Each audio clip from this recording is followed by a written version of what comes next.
سەرۆکایەتی پەرلەمانی کوردستان چییە؟ بەڵێ دیارە ئێمە ئەممان گرتنەمان لە پێناوی ئەوەیە کە چەند داخوازیەکمان هەبوو یاخود لە پێناوی بەدەنگەوە هاتنی ئەو دانگە ناڕزایە کە لە کوردستانە ئێستا هەرێمی کوردستان هەرێمێکی ئەجگار دەوڵەمەندە ئاستی بەرهەمی نەوت گەشتە 900,000 بەرمیل بە 35 دلار بیفرۆشە 945 میلیۆن دلار کاموچەی فەرمانبەران 700 میلیۆن دلاری پێویستە کێشەی ئەوە هەیە ئیرادەیە یا بیرکردنەوە هەیە پەرلەمان تەجمید کا پەرلەمان سێ ئەرکی هەیە یاسادانان بەوەی کێشەی فەراغی سەرۆکایەتی هەرێمەوە پەرلەمان یاسا دەرناکە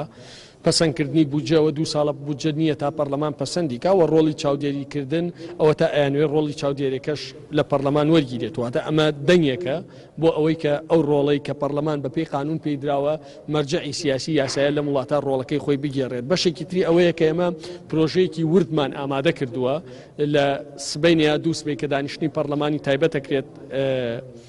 بخوێنرێتەوە ئەوەیە کە پرۆژەیەکی وردە بۆ ئیسلاحی ڕیشەی لە کوردستانە ئێمە پێمان وایە پارە هەیە لە کوردستانە نەوتی زۆر هەیە دەستی کاری باشەیە بەڵام کێشەی ئیرادە و ئیدارە و گەندەڵی و دزیمان هەیە لە کوردستانە ئێمە پێمان وایە توانین هەموو ئەمە زمانە چارەسەرکەی بەمەرجێک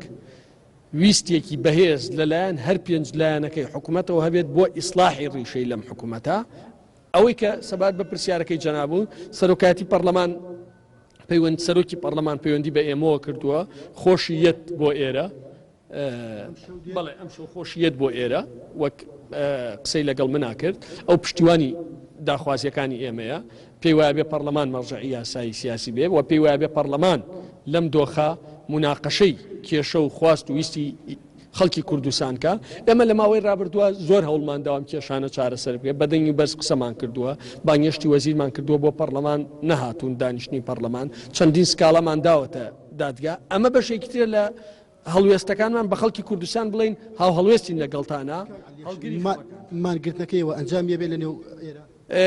ئەمە هەوڵێکە لە ڕەنگە سەدان هەنگاوی تر بکرێت بەشێکی ئەنجامی هەبێت بەشێکی ئەنجامی نەبێت بەڵام ئەمە خواست و ویستی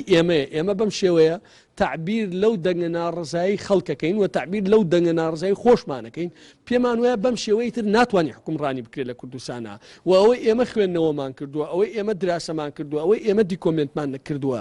ئیسلاحات نەکرێ کێشەکان گەورەترە بێت مانکردنەکان زیاترە بێت قەرزەکانی سەر حکومەت گەورەترە بێت قەیرانەکان گەورەترە بێت حجمی گەنجەڵی فەساد زیاترە بێت واتە ئێستا ئەبێ سەد کرێ ئەمە چکەش دۆخێ دروست بووە هەر گەندەڵی گەورە لە وڵاتە هەیە کەس لێی ناپرسێتەوە نەوت بە تەنکەر ئەبرێ کەس لێی ناپرسێتەوە ئاین دۆخێکی زۆر خراپ دروست بووە ئەوەی خۆی بە مەسئولە زانێ ئەوەی خۆی بە مەسئولە زانێ لە وڵاتە ئەوێ بێتە سەرخەت بۆ ڕێکریکردن لەم دۆخە ناهەموارەی کە کوردستانی گرتووەتەوە.